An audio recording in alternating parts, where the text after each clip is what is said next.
What's good, everybody? It's your boy, O'Shea Duke Jackson, back at it again with another episode of the Celebrity Junk.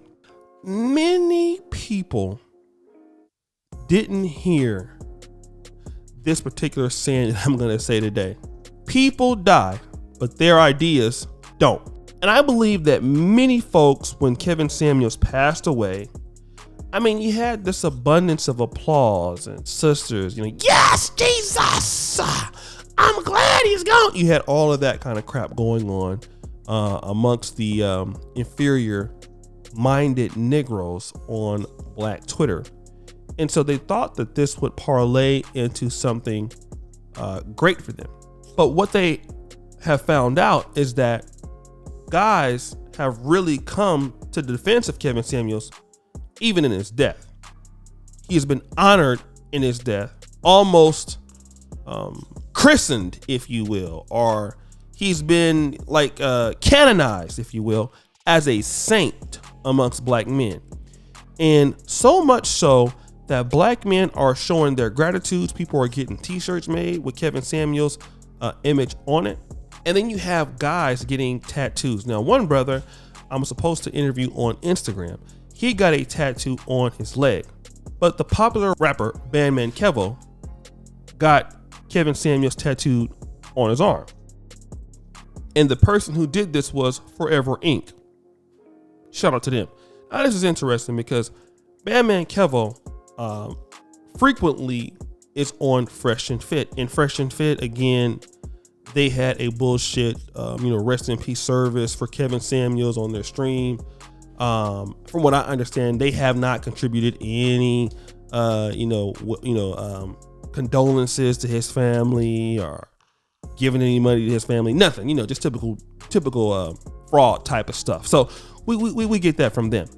But Bandman Kevo didn't honor them with a tattoo of neither one of those guys. He's doing it for Kevin. This is pissing off many people. It is pissing off women in general. Now, I want to know why y'all so mad, because y'all dragged them. Some of you female YouTubers who shall remain nameless. I'm not going to go back and forth with those sisters today. I'm not going to do it. I don't have the energy for it. But some of y'all was, smoking on Kev, smoking on a pack of Kev. And some of you guys out there were talking about that kind of crap and all of this. Then what happened is you just made it worse. You're just making him bigger in death than in life. So much so that rappers are getting his face tattooed on them. Why? Because of the message. Because of the ideas. Because here's a guy, he wasn't perfect, but what he did was he put himself out there on the line, speaking on the attitudes of what women had, and which is pretty much noticed by most guys as a bad attitude, a superior level of entitlement, parlayed into delusion. Okay?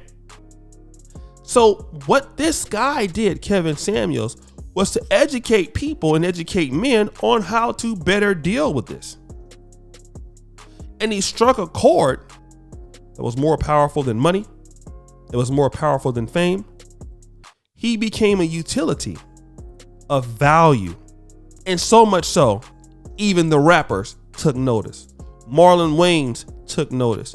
Nicki Minaj took notice. Atlanta took notice. The reality show. Future took notice.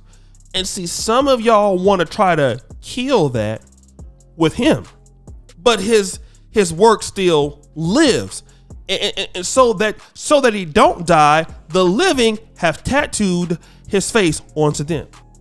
And some of you have never seen anybody in this generation get this sort of respect.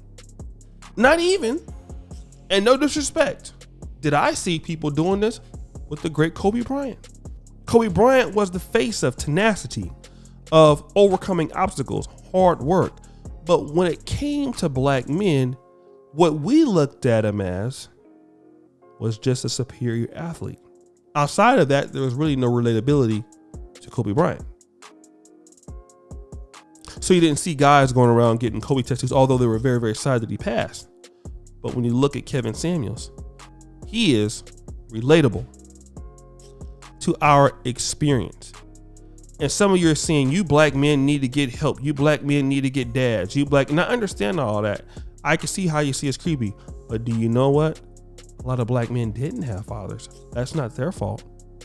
A lot of black men didn't have no mentors. It's not their fault. And black men have been so quiet, so silent about their issues for so long that the first beacon of hope that they saw on a mainstream, guys who were going to work, living in this world as zombies, thinking that they had no value in their community, then they have been awakened up. And so when Kevin passed, many men around the world cried. White men cried. Asians cried. Russians cried. Never met the man. Sometimes when you talk about him, people cry. Women cry. High schoolers cry. And then you want to know, why do people like him so much? And let me just say this. Your hating is not going to stop. It's only going to get worse, because people are going to make him live no matter what you say. And you can come with all the ad hominems that you want. The message is going to get out. And if you think that this is bad, like Dennis Sperling said, there's a lot more coming this way. There's a lot of guys want equality. Women wanted equality and feminism, and things were not right. Now the tables have turned. Men want to have their say. And many men are going to continue to pay homage to our fallen brother, whether you like it or not. It doesn't matter if you have an attitude. It don't matter if you're rich or poor. And Bandman Kevo is super successful, but he struck a chord with this man. And the only way to keep a dead man alive is through the living. And I know that y'all are mad, and some of you have said egregious things, but it's not my fault. It's a new day in Black America with men all over the world, and guys are going to be telling their story and getting tired of the crap. So guys, what do you think? It's your boy O'Shea Duke Jackson, back at it again with another episode of The Celebrity Junk. I really appreciate you for all that you do. Subscribe, hit the bell, check out the first comment at the top, and as you know, the buffoonery remains at an all-time high. I'm out.